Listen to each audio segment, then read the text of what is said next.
প্রিয় ছাত্ররা, আজ আমি তোমাদের সাথে এইচএস ফিলোসফির অন্যতম গুরুত্বপূর্ণ চ্যাপ্টার বচন নিয়ে আলোচনা করব। এই বচন শিখে যাওয়া মানে 90% এইচএস ফিলোসফি কমপ্লিট হয়ে যাওয়া। কোন বাক্য বচন হতে পারে? সব বাক্য বচন হয় না, কেবলমাত্র ঘোষক বাক্যই বচন হতে পারে। এবার ঘোষক বাক্য কি? যে বাক্যর মধ্য দিয়ে কোনো কিছুকে ঘোষণা করা হয়। ফর এক্সাম্পল, সকল প্রাণী মরণশীল।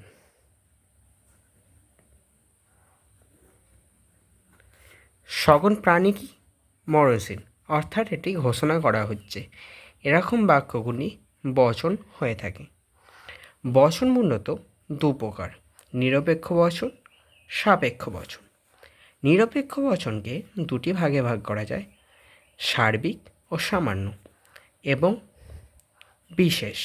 এবার সার্বিক বচন বলতে সাধারণভাবে খুব সহজে বোঝানো যায় যেগুলি সম্পূর্ণভাবে হ্যাঁবাচক অথবা নাবাচক হয়।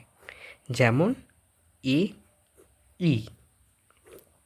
এ পূর্ণভাবে হ্যাঁবাচক এবং ই সম্পূর্ণভাবে নাবাচক।